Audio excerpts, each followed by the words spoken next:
Okay, we are live today talking to Fei-Yang you're from Chicago, correct?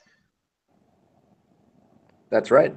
And we're going to talk again about one of the people. I think he's one of the most fascinating people in history. I think a lot of people agree, but for different reasons.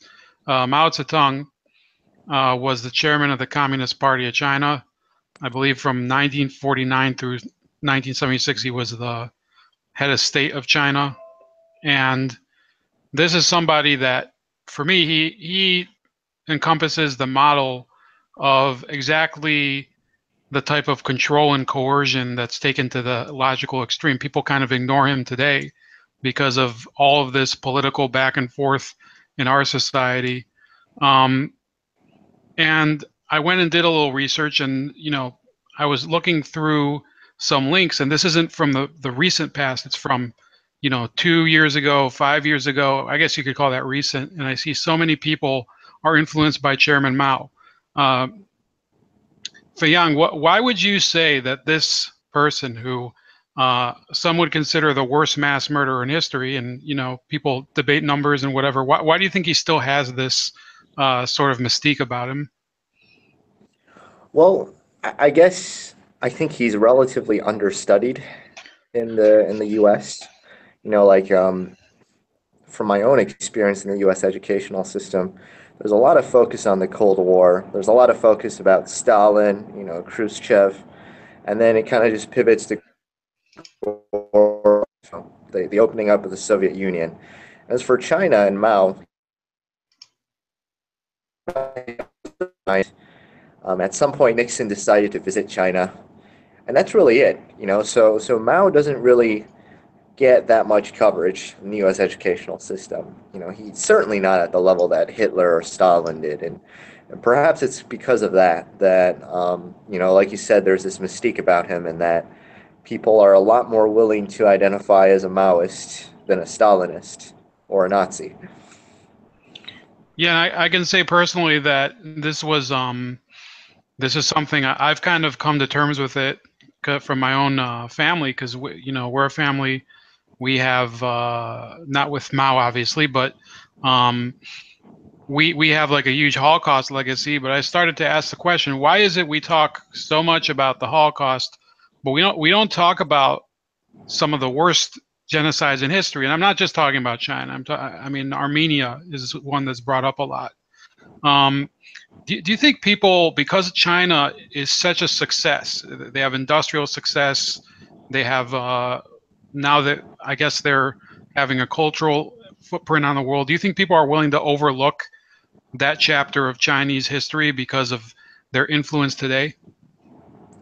Yeah, absolutely. And I'd say, like, even internally within China, people are somewhat willing to overlook what Mao did because it's sort of turned out okay for a lot of Chinese people, right? Like, the official line, I think I mentioned this last time, is that Mao was 70% good and 30% bad. Its official party the official party line is that the Great Leap Forward was a severe setback for China.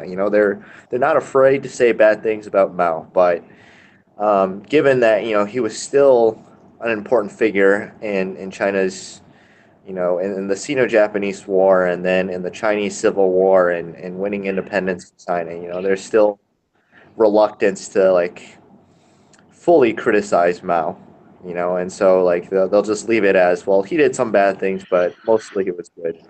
And I guess people are willing to accept that, right? It's a little bit more nuanced than Mao was completely good, so people go along with it. So I went and I looked for a few more articles, that because if we were to talk about Maoism as a philosophy, which we're going to get to, there's a lot of let me just say, ambiguity about it, what exactly it is. But I looked at Deutsche Welle, which is Germany's leading English language news, and they were talking about how 40 years after his death, the Chinese Communist Party, like you're alluding to, they're having trouble deciding what to do with his legacy, because so far as I know, and I think you'll concur, a lot of the industrial success of China came under his successor, Deng Xiaoping. That's correct. So it says here, let me just find it, um, that basically the paradox in Mao's attitude towards violence is that at the start of each of his big campaigns, he always incited violence against landowners and party cadres. But at the same time, when things started to get out of hand, he was the only one who could stop that. And basically what it boils down to is what they call the perpetual revolution in China. So that's something that we could probably talk about in modern times with some of these things that we see in our own country.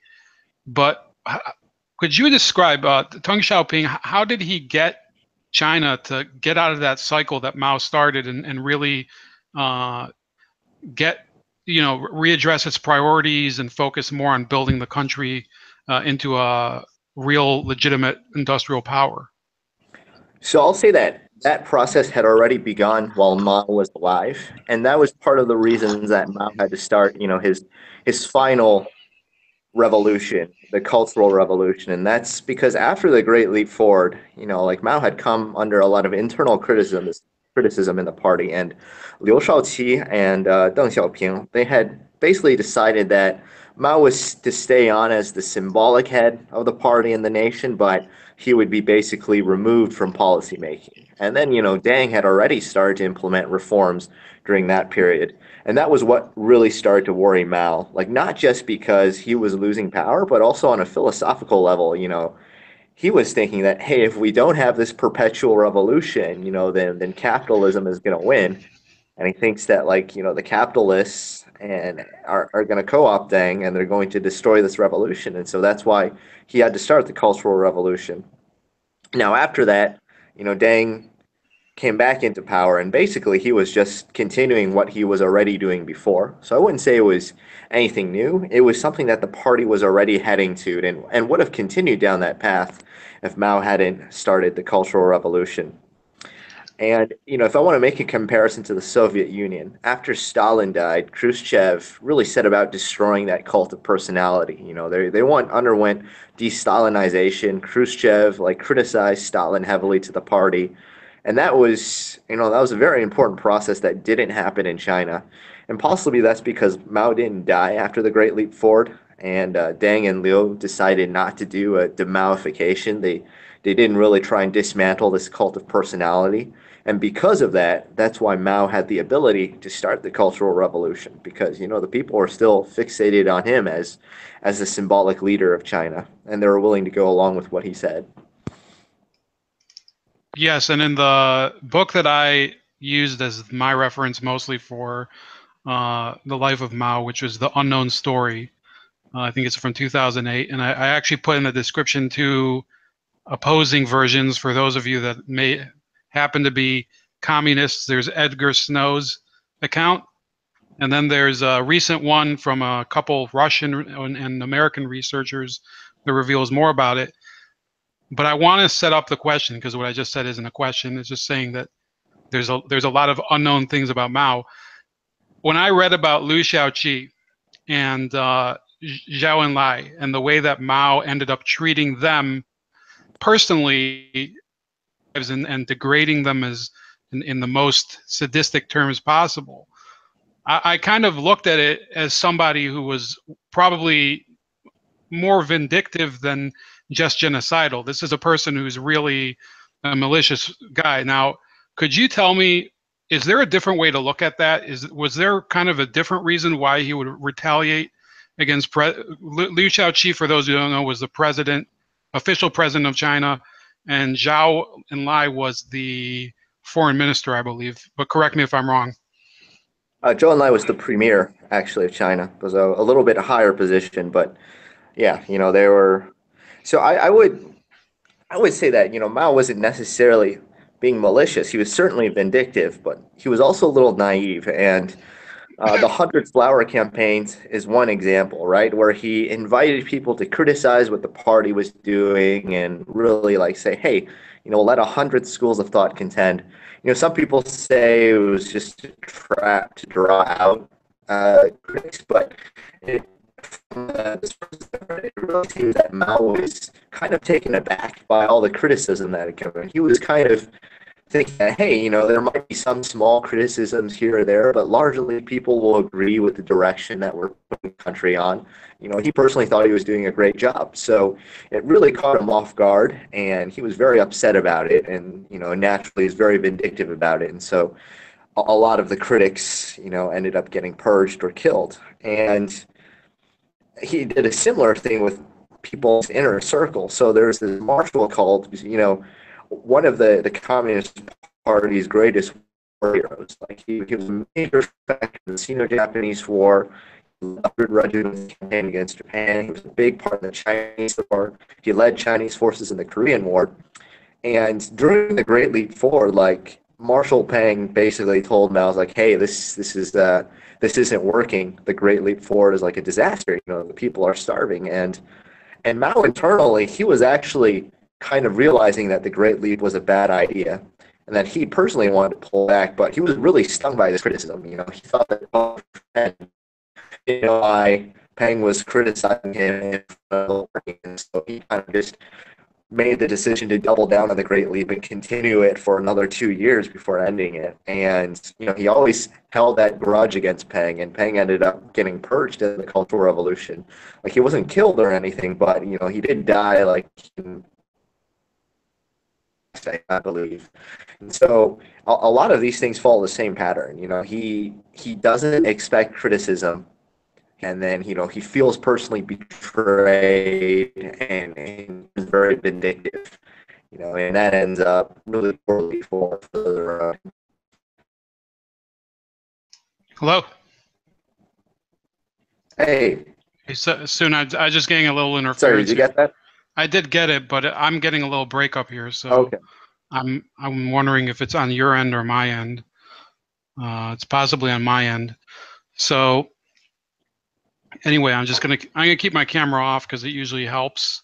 So in the meantime, I'm gonna go through some more of the material that I gathered here, and one of the things I did want to ask you, because I'm assuming you haven't just studied Mao as a person, but as a political philosophy. Now, why would you say that his philosophy is in any way different from that of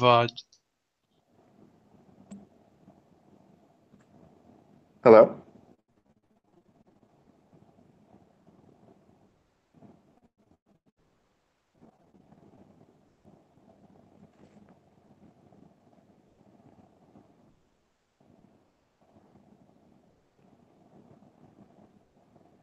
Hello?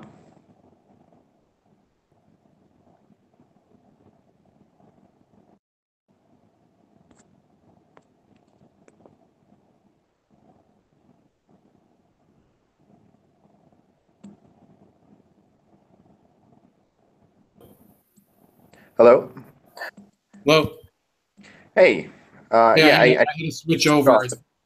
no problem.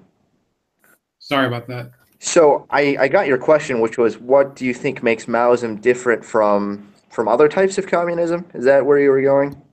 Yeah.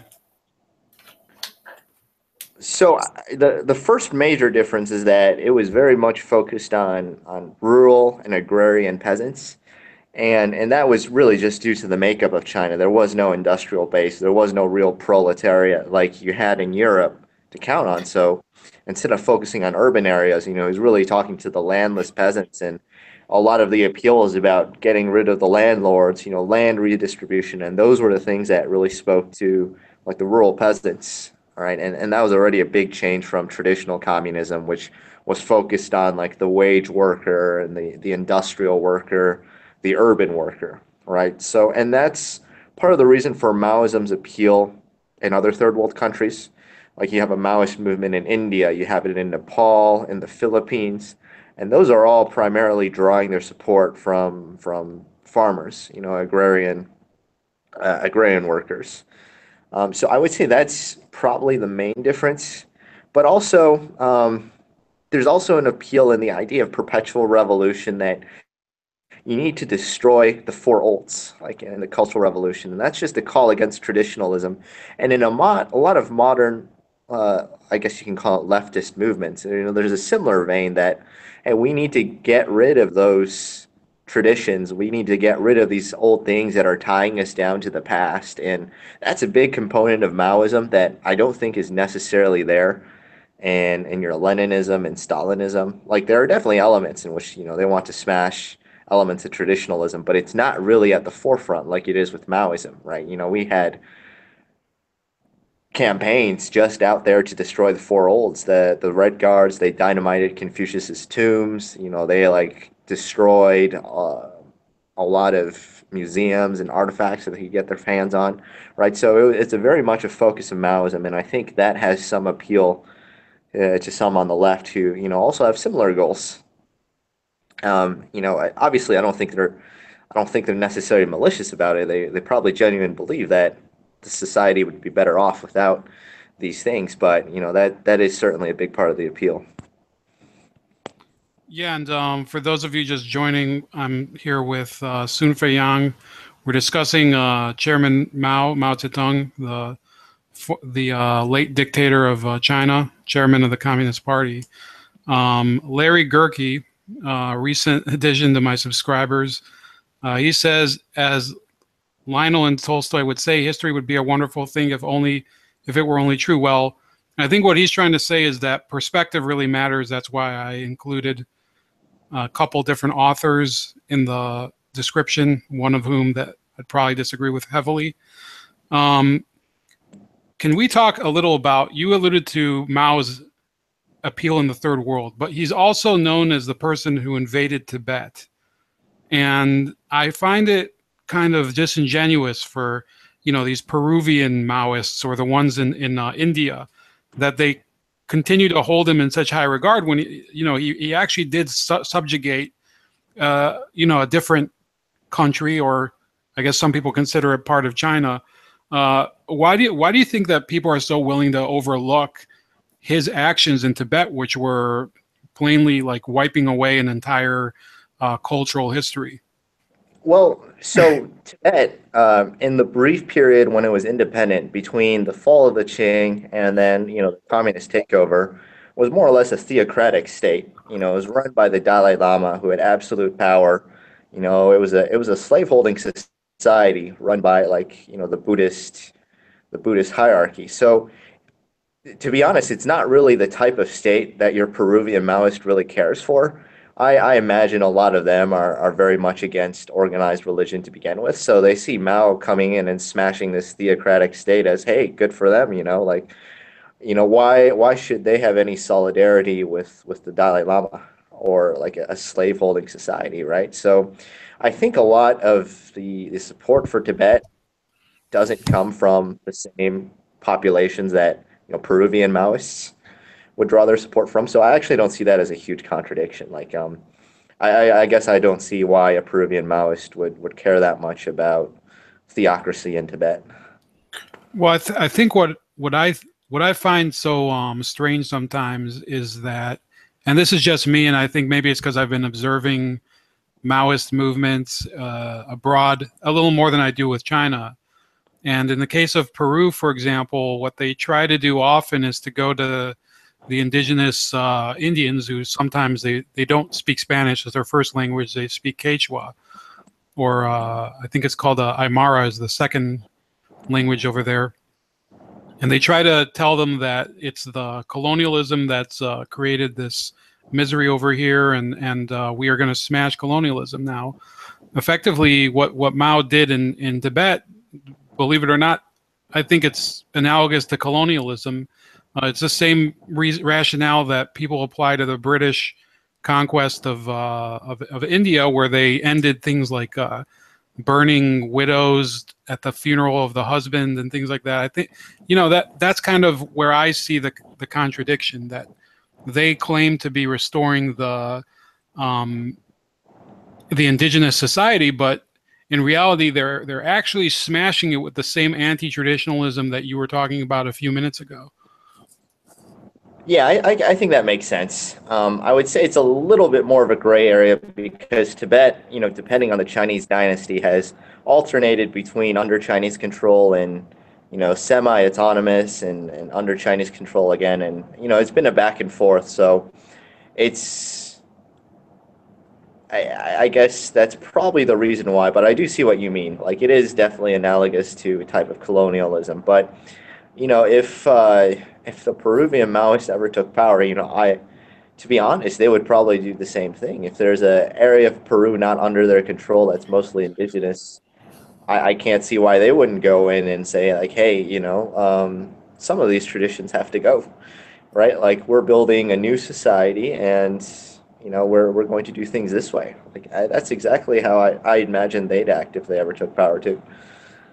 Yeah, and I think that's something that we can only prognosticate what would happen. And I think in Nepal, since they had a takeover by a Maoist, it hasn't been, so far as I know, as radical of a change as happened in China.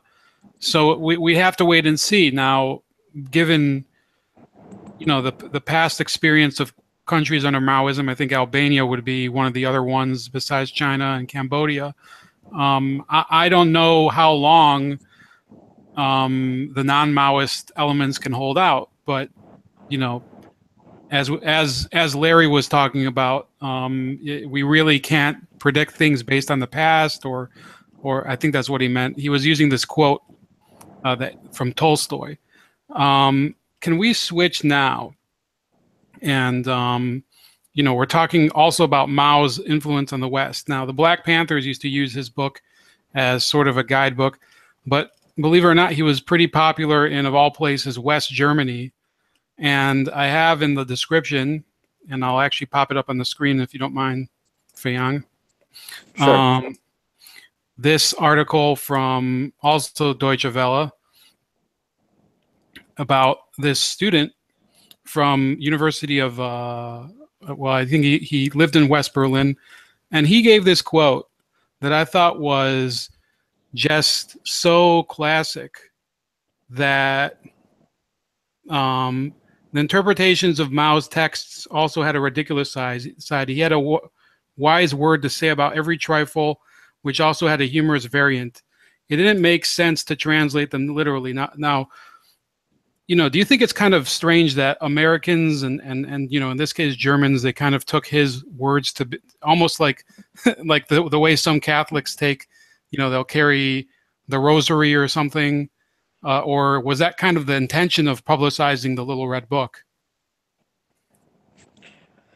Yeah, I think, like, there's a long tradition in the West of kind of trite Chinese sayings that kind of get passed around as gospel. Like, there's an ancient Chinese curse, "May you live in interesting times," which is completely made up. It's not really a Chinese saying, but there's a long history of that, and I can see how the Little Red Book and Mao's various sayings would fit into that kind of trend. There's the best example probably isn't a Mao quote. It's by Zhou Enlai, which supposedly, when he was asked about the French Revolution, asked about the impact of the French Revolution, he responded, "Well, it's too early to tell." And then, people took that as like, wow, look at how the Chinese take such a long view of history. But actually, like, Zhou Enlai was talking about the events of 1968 and the collapse of the French Republic then. So, it really was too early to tell. So I think that's just the same phenomenon happening with Mao, right? Like, they're translated, and a lot of them are quite general, and people can take them to mean whatever they want, and there are some ones that are just like, "Woman, hold up half the sky," which sounds great, and Maoists like to say, "Hey, look how feminist Maoism is," right? So they're all purpose, like, very quotable. So this German student, his name was, and he's not a student anymore, I think he's in his 70s, Gottfried Schmidt. He starts out as the son of a pastor from West Germany, and he ends up getting radicalized through a progressive education system in Germany. Maybe not as progressive as we think it is today, given what we're experiencing, but he had this remark to talk about the influence and what was really happening at the time. He said what was really happening in political terms in China, as well as in Vietnam, Laos, and Cambodia, was only accessible to us via Chinese propaganda. And like in every form of propaganda, the reality was kept out. It didn't talk about how many thousands of people had been sent to re-education camps in China, how many people had died. We basically knew nothing about that. Now, today, we don't have exactly the same reality as in West Germany of the 1950s and 60s, but we still don't have a real window into what's happening in China. There's kind of the China that's presented to us today, and then there's the China as it really is, which, let's just talk about one thing: the pollution that isn't really. China doesn't want to talk about the pollution there. They don't want to talk about a lot of the labor unrest. Do you think that still holds true for Maoism, though? Do you think many people, they start picking up on all of these quotations, like in the book, and they get hooked on it? Or do you think there's a different motivation for why people still hold Chairman Mao in high regard in the West, I mean? So in the West, and I will say, like, this is my personal theory and why it's a big part of the appeal, is that Mao is not white. Like Stalin, Lenin, Marx, like they're all seen as white, and Mao is a person of color, right? So that holds a lot of appeal in contemporary leftist circles, right? Like, we're taking the thoughts of a person of color, right? This is a movement started by a person of color. Like, look how these former colonial states have done so well fighting Western imperialism. That's something that you don't really get with Stalinism, right? Like, that's not a big part of the appeal. But like with Maoism and with people like Frantz Fanon, who also is quite popular among Maoists, is there's the added dimension of race that I think is a big part of Mao's appeal today. You'll find that, like, the people who like Mao also have similar thoughts about third worldism, like the struggle against colonialism, against imperialism, and there are a lot of undertones there that are very much about race. And that's one element that Mao can bring to the table that a lot of other communists just simply can't. Yeah, I think that one of the things that he has done, and one of our chatters in the box below, Augusto Pinochet. I can probably assume he's not sympathetic to Mao, but he asked, is there a Maoist bent to the Kurds on the Syrian-Turkey border, or is there more of a Leninist group? I do know that there are a number of anarcho-communists there. Do you know anything about that soon in Kurdistan Maoism? So I know, like, is it Rojava or Rojava? I do know about it. I don't know too much about it, especially since after the Kurdistan referendum, more or less all of the neighboring countries have closed in, and the status of Kurdistan is really on the edge right now. They had to flee from Kirkuk, which is a very important city for the Kurds. So how much longer that's going to last with things going on right now. But yeah, I would probably describe them more as like anarcho-communists than actual Maoists. Yeah, I think that there are a lot of groups that they define themselves as Maoists, but until they really take power, it's anyone's guess. And Pol Pot is generally lumped in with Mao, but there's always in every of these locations, whether it's North Korea with their Juche, as they call it, that's their philosophy of Kim Il Sung, and there's Pol Pot. He probably had a number of his own principles. I don't know if you can really apply Maoism as it was in China anywhere else, but I think the common trait that I've seen, and I've met people from both Cambodia and Albania, is that what they try to do is they deconstruct the cultural fabric of the country that they're taking over, and try to reform society in the image of this new revolution, like in every respect. All the art and all of the culture is refashioned in order to dedicate itself to this egalitarian perpetual revolution. So I think it's kind of ironic. Soon, Fei-Yang, could you tell me, do you guys actually now that China is no longer as Maoist as it used to be, do you think people still watch the art that was produced during that era with those kind of gaudy, patriotic marches and songs and whatever, or is that kind of a relic of the bygone past? So no, there definitely is the art. You know, a lot of people there. It's like it's sold in poster form at various souvenir shops and stuff. I can't really say as to whether like native Chinese people buy them. They are pretty interesting. Some of them collect them, but it's definitely a very popular thing for tourists to buy, especially Western tourists. And I think that's similar with like Soviet art, right? Like it's the Soviet art, the Soviet commercials, and the things they do. It's very interesting to us because it's very foreign to us. So there's some appeal there. As for the songs, I'd say they're less popular, but you know there are some people who do like them just because like it's I actually maybe there is some element of nostalgia too. Like you know the bad parts of Maoism have kind of been forgotten, and you know and for some people it is possible to see it as like a different time in which everyone was more united. There was a lot less inequality then. I guess everyone was poor together. Now there are a lot of rich people in China, you know, but there is a lot of wealth inequality. Um, and actually, in very recent news, the leader of Chongqing in China, Bo Xilai, he had this movement to bring back red songs, which is the, you know, the exact type of music you're talking about. And he would have these performances and stuff, and they're actually quite popular. Unfortunately, he recently got purged from the party, and he's under house arrest, which is probably a good thing because he he was kind of a dangerous guy. You know, he was very, very blatant about angling for power and wanting to lead China. So, um, but yeah, that kind of killed that movement. So I don't think any Chinese leaders will be talking about singing red songs anytime in the near future because they don't want that association with Bo.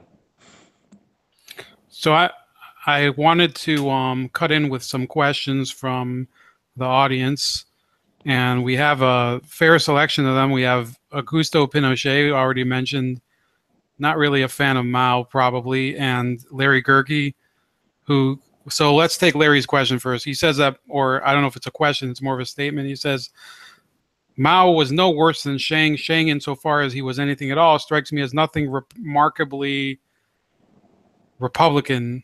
I think he's trying to compare him to some of these exploitive people. What are your thoughts, Fei-Yang, about the comparison? Some people say, well, Mao cleaned up Shang's mess. Shang was a disastrous moron, an incompetent, corrupt uh, autocrat, and Mao went in and turned China into what it is today. Or is there a moral judgment we can make against Mao for the exterminations that ended up happening, whether intentional or not, under his reign? So Chiang, we do have somewhat of a comparison to make because Chiang was, you know, very basically a strongman leader of Taiwan for a good decade after losing the Chinese Civil War, and Taiwan really wasn't a democracy or any sort of liberal society for at least a couple of decades after the war. You know, like South Korea, they went through military strongman after military strongman until they finally liberalized up and opened up. And you know, in South Korea, that happened as recently as the late 80s. Like in the 80s, they had a student massacre as well. So I think if you have a future where Chiang wins the Civil War, it probably isn't that much different from Mao because there's still going to be the purges. Like Chiang was hated communists. There were definitely going to be white terrors. You know, people suspected of working for the communists. Like it's not hard to imagine those people being purged as well. And China being run as a corrupt strongman state, like yeah, you probably don't have any large scale disasters like the Great Leap Forward, but China is also isn't going to develop as well. So it's hard to say whether he would be significantly better than Mao. Like I'd say he'd probably be a little better than Mao, and it probably hastens the liberalization up of China a little bit, especially since you would be maintaining diplomatic relations with the U.S. much earlier.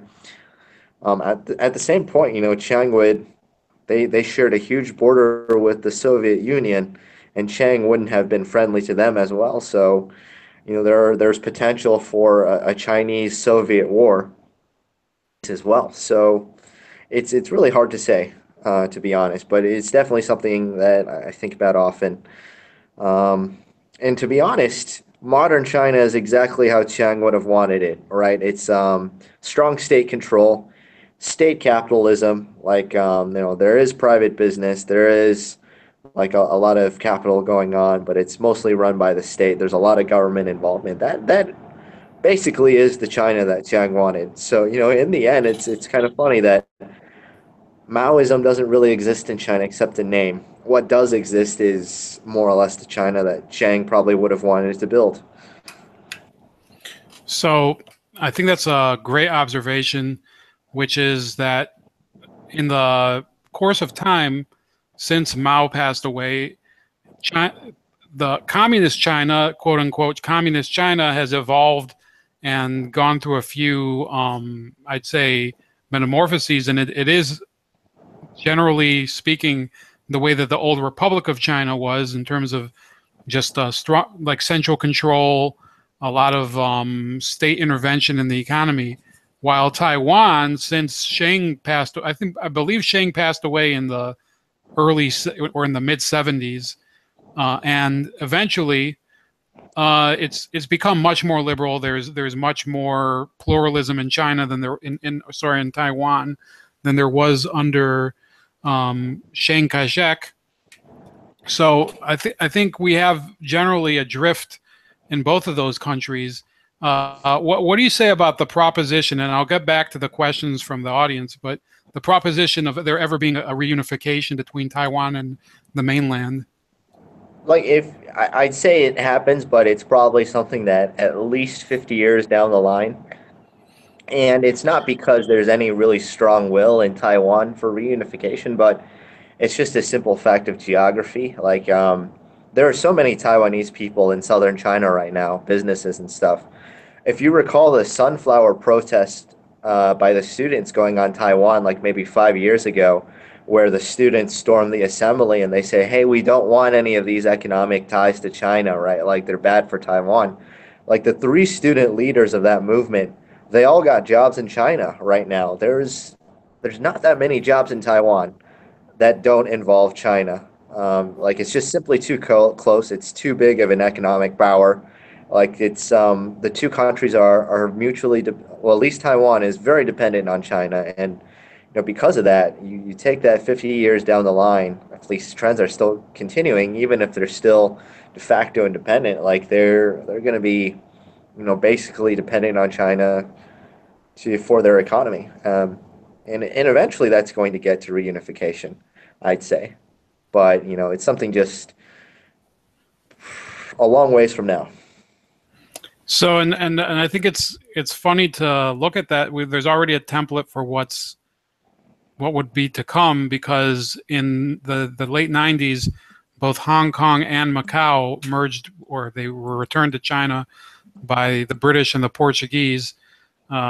We may get to the British in the next hour, depending on how my battery does. Can I get back to this question about the eradication of the swallows and the other pests from the Great Leap Forward? Do you think that decree was kind of an indication of how poorly planned the Great Leap Forward was, or was there a different intention in mind, or was it really something that was conceived at the beginning? I think it's just an indication of how poorly thought out it was. Like, he was thinking that, hey, like, these are bad. We have the will, we have the people, we can absolutely get rid of them. Like, it isn't any less ridiculous than the idea that everyone can build their own individual steel smelter in their backyard and produce more steel than England, overnight. So, Yeah, that was the one, as a mechanical engineer, that was the one that stuck out to me more, because I was reading about that in 10 or 10 years ago, and I thought it was one of the most ridiculous things I ever heard. I mean, they were taking basically their own cooking appliance, their cooking pots, and trying to turn them into steel for use in sometimes military grade industries. So yeah, I don't know what in what room that was thought up, but somebody should probably find out what the conversation was. Or maybe it was just Mao thinking out loud. Yeah. Let's see the next one. Let's see here. Yeah, Larry Gerke really seems to be cheerleading for Mao. I mean, he's talking about how Sheng was a loser and whatever. But here's another one from Pinochet. He says, "What are your thoughts on Mao's wife and girlfriend and her role in the Cultural Revolution?" That would be she's her. Well, we call her Madame Mao, but I forgot her real name, as well as the. Yeah, what's your thought? She started out as an actress, I remember. What I mean, what became of her that caused her to become this woman who ended up being one of the Gang of Four?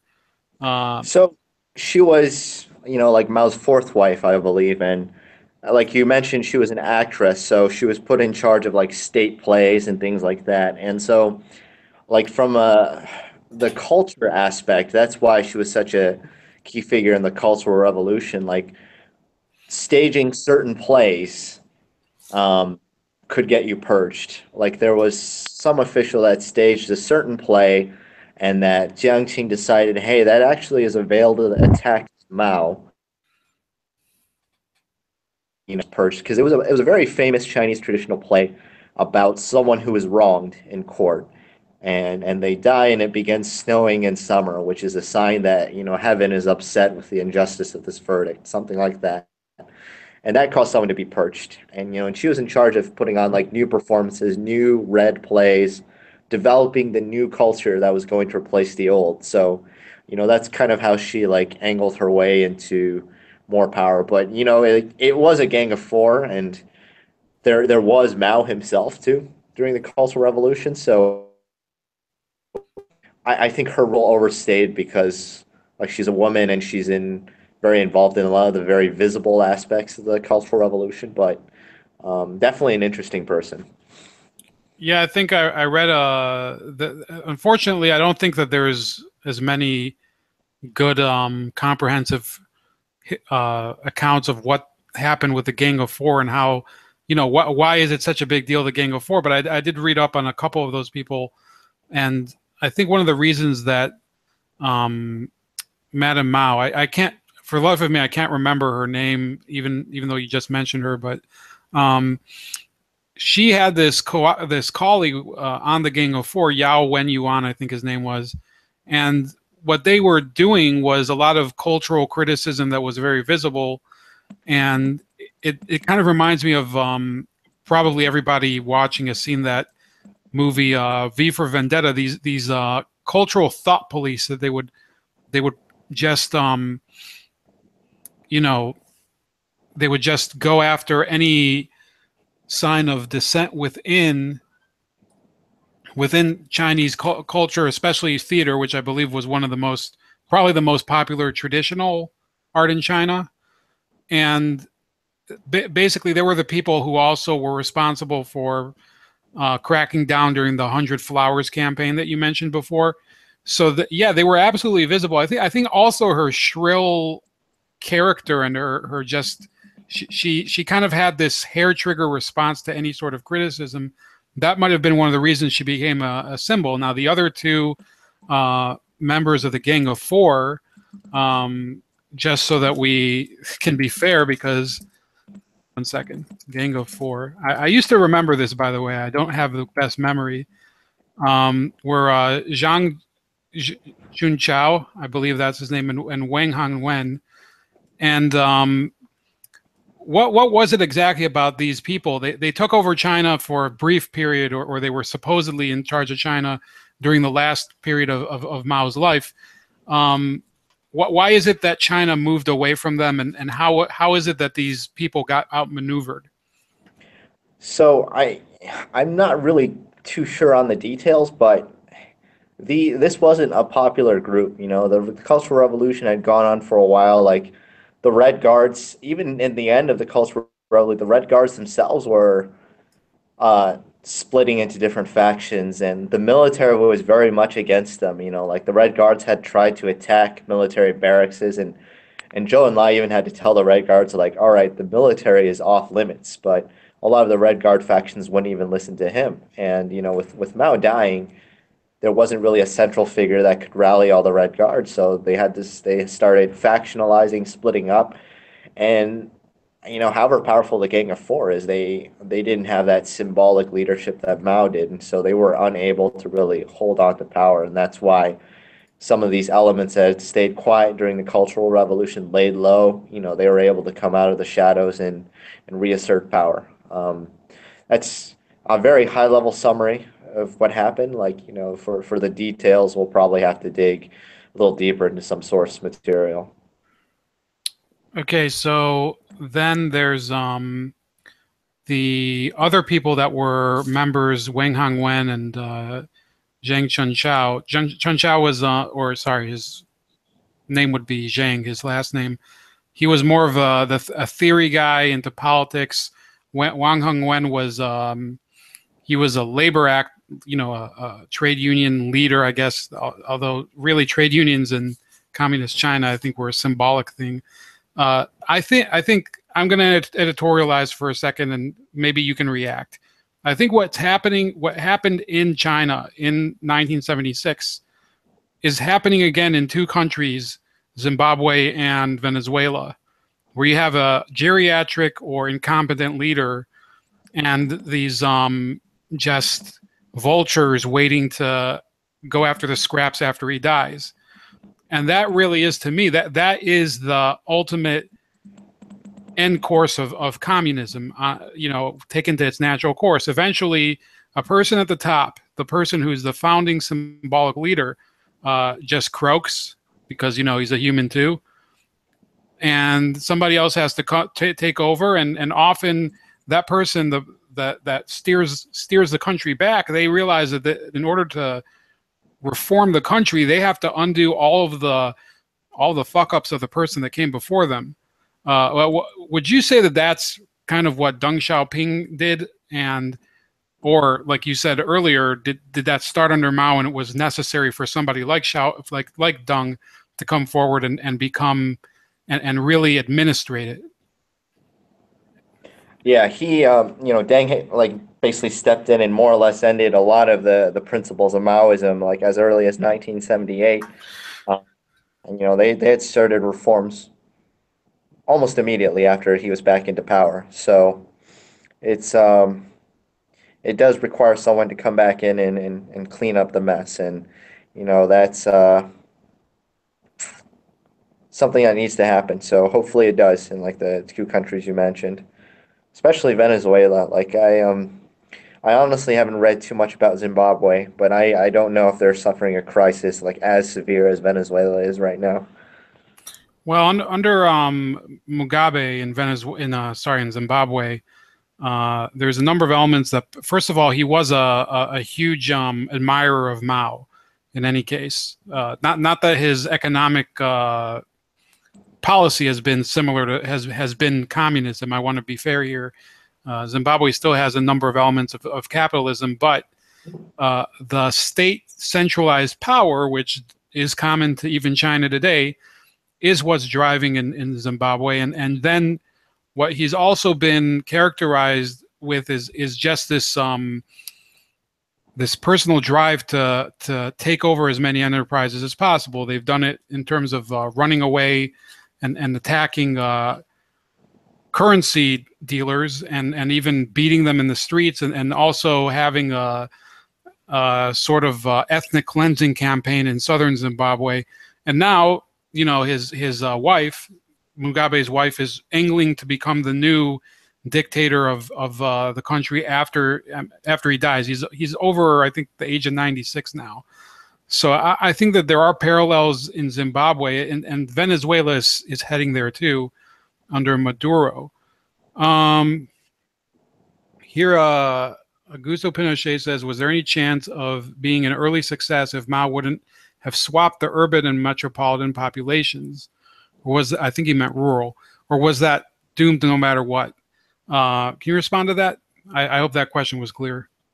So if Mao had done what? Had swapped? If he would not have swapped the urban and I think he meant rural populations.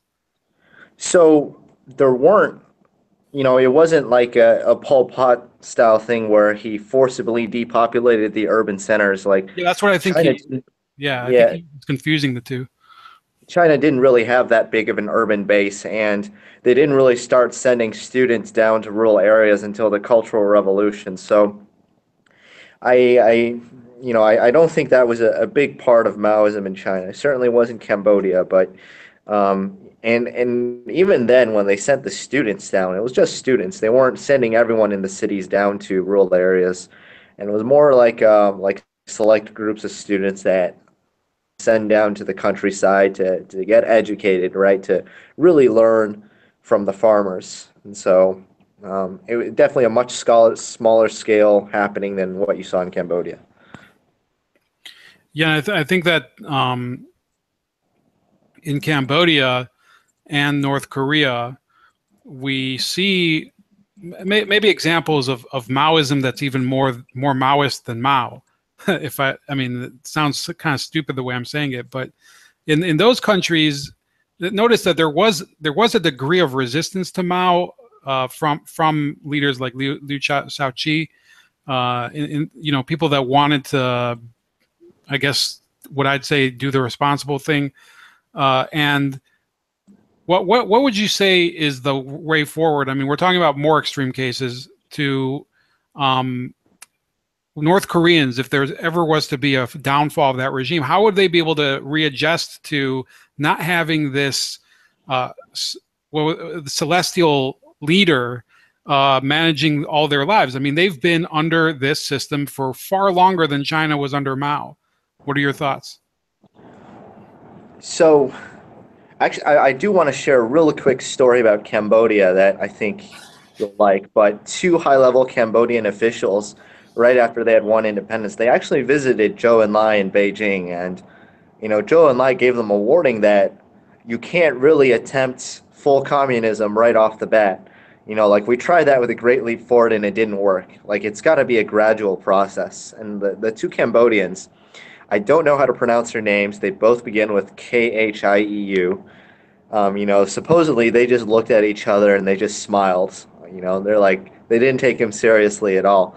On the way back, they talked amongst each other and they said, we're going to be the first country that's going to go from, to full communism, like in a matter of months. And that's exactly what they attempted in Cambodia. So there you have it. They were even warned by the Chinese not to try what they did, and they still did. Yeah, I think Cambodia was very strange because in a certain sense, Pol Pot came to power with the help of the royal family in Cambodia, and that's a story that Pol Pot. I'll make no bones about it. I thought he's one of the worst people that's ever lived. But the United States, we backed a dictator before him. His name I think was Lon Nol, and he was a staunch anti-communist. I guess I'd call myself one too, but in reaction to him, the royal family, who they were elbowed out of the way by him, they linked up with the Maoists, the Khmer Rouge, and they drove them out of power. And then once the Maoists were in control, they just bumped the prince out again, and they did what they did, the Cambodian genocide. And it seems like Cambodia is a lot more cyclical. I mean, the stuff just keeps happening again and again. Maybe today it's a little bit. I'm assuming it's better because there's no more genocide. Now, this question might be a little sensitive, but do you think that this, like, bloodletting in Asia is something that those countries, they kind of take in stride, because there have been remarkable eras of just loss of life in Asian history. There were eras when people died of flooding almost on a regular basis. So do you think that it's sort of taken as part of the way of life there? You know, I don't really think so, but there's not much else you can do after the fact, right? Like there's right now, Asia is in a massive, unprecedented phase of growth, and there are honestly a lot of things to do. There's not too much time to sit around and talk about the past, right? So people are focused on getting ahead. You know, it's a very competitive society. Like, there's a lot of opportunities to make money, a lot of opportunities to better your life, and for good reason, that's what people are focused on. Yeah, that's kind of I've seen articles about that, which are showing that the way we learn history in the West sort of is not done in any country outside of especially in nations. The one I hear the most about is Thailand, where they don't care about anything in history. They will base, or at least as long as it doesn't insult the king, they even have they'll have ads that show Hitler like running around with soda and whatever. And I think it's interesting. It's just they have a different attitude towards it, and it's hard to be judgmental about it when you know there's so many errors in our own educational system as far as learning history. There's another question here. What are your thoughts on the march of Mao's early troops before taking power, and why such a chaotic tactic? He says that NSEW. I don't know what that means.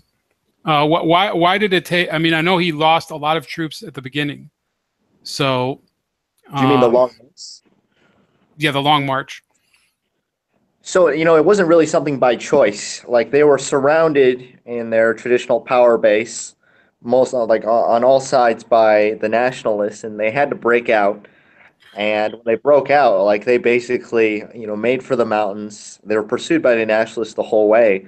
Of course, they lost a lot of troops. You know, they were under arms, they were undersupplied. Like the nationalists had very modern weapons. And frankly, it's a comment on the nationalists that they weren't able to just wipe out the communists then.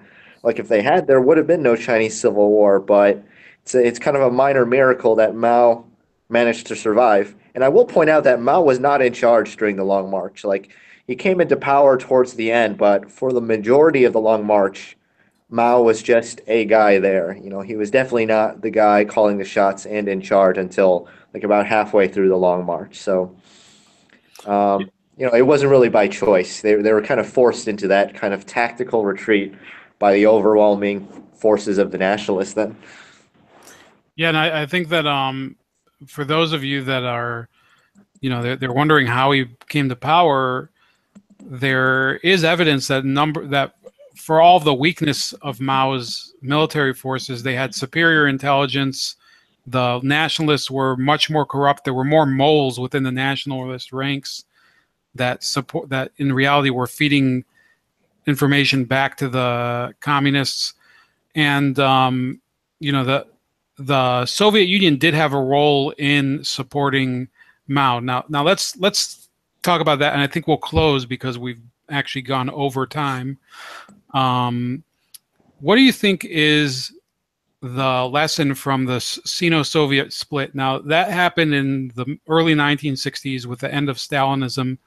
Do you think that it took a while until China and Russia, they kind of realized, our relationship has nothing to do with ideology. It just has to do with necessity. Because today we can see China and Russia get along fine. There's not really much in common culturally, but they have plenty of economic interests in common. Well, I think the that is how it is now, but back then that was a real ideological split. You know, they had very different ideas about how world communism should proceed.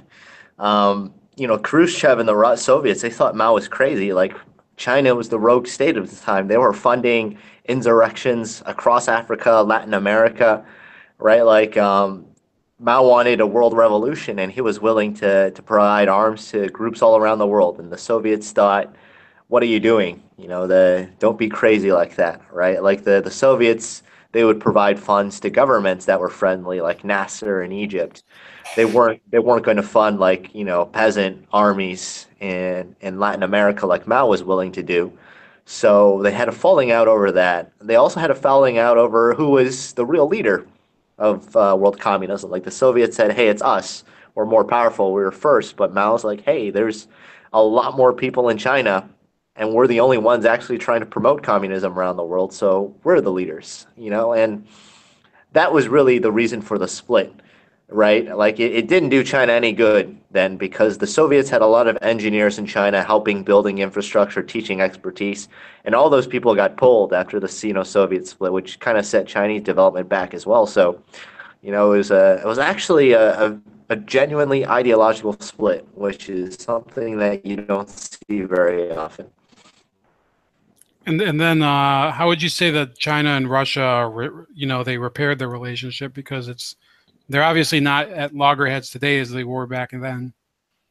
So Russia has resources now, but they need markets to sell, and China has money, but not necessarily the resources. So like there's a natural symbiosis there where Russia is building pipelines to export natural gas and oil to China, and China is developing, and they need that energy. So because of that, there's a good relationship simply because there's supply on one end and demand on one end. So a very capital-based relationship for these two former like communist giants. So we have, I think we're going to close now. We can speak for a couple minutes offline, Fei-Yang, even though I don't know if we were going to get to the next stream because I'm having battery issues and other tech issues. But you want me to read this joke you sent me on air, or is it? Sure, go ahead. It's something that is translated from Chinese, but it's been going around the Chinese internet, and it's the fact that the government doesn't really censor things like that. It tells you like, hey, it's okay to joke about Mao in China today. So wait, And how about you tell it? Because I don't know if I'll get the timing right.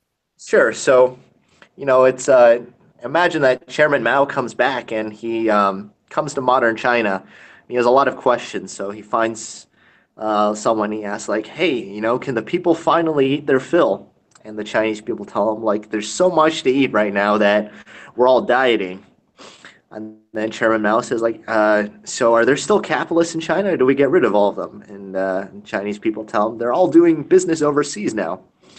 And Mao says, like, do we finally produce more steel than England? Which was one of his goals of the Great Leap Forward. They said, well, the city of Tangshan alone produces more steel than America. And Mao's like, well, all right, did we beat social imperialism, which is what they called the USSR's brand of communism? And they said, well, actually, the so Mao said, all right, well, did we smash imperialism? I was saying the Chinese people tell them, like, actually, we're the imperialists now. We're the ones investing in Africa and Southeast Asia. And then the final one was like, well, what about my cultural revolution then? And the Chinese people tell them, well, it's happening in America now. So there you go. I want to thank. It's Say that again. no, nothing. Okay, yeah, there was a little more choppiness on the line, but I want to thank Sun Fei-Yang again. You're welcome back anytime. Hopefully, you'll be back sooner rather than later. But we're kind of having some cyber issues today on my end, as usual. How about? Do you have any projects you're working on? I know you're still in what was it, business school, or No, I actually work at Capital One, so I'm your normal 9 to 5. okay. So, but you're not into activism. You're not into any of this, politics or anything as far as your professional life. You're just a regular person, right? Yeah, that's right. I have a biggest interest in history, especially Asian history. It was one of my majors at college in Chicago. So, I do keep up with that, but not really involved politically. I do generally vote for Republicans at the national level, at the, local level, state level. It's kind of depends, but, not really that involved in politics. Yeah, I think we can discuss that on a different stream. Um, so yeah, I think, and I was going to tell you this off air, but I don't know if we'll get a chance. I think that it's important for, and I don't know if you want to do it, but if you know people that can do it, I think it's important for people that they come from China with having had, you know, family effects from Mao and his Cultural Revolution and his other endeavors. I think it's important to start commemorating it. At least those of you living in the United States, people don't know, and they don't care about it, and it's become kind of this vogue issue where, you know, people wear merchandise and whatever, and not to say that they shouldn't, you know, legally, but I think that people need to get the full context and hear from the people actually affected by it, so that we know how to avoid the pitfalls of what happened there and the tremendous loss of life and misery. What are your thoughts on that? And I guess that'll be your last word. Yeah, I think that's great, and really happy to share what I know about China, and almost all of my extended family lives there. So it is a place I do go back and visit relatively often. So definitely a place close to my heart, and always happy to share more about it with everyone. All right, you heard it here, and stay tuned. Hopefully, we'll be having another stream tonight, but no guarantee. And there was another interview on drug legalization that was going to come up, but that might have to be delayed. So stay tuned, those of you that are subscribers, and leave your thoughts and comments below. Share the video, and there's going to be, like I said, there's going to be more to come from soon Fei-Yang and other guests like him. And if you have a request for somebody to be interviewed, let me know.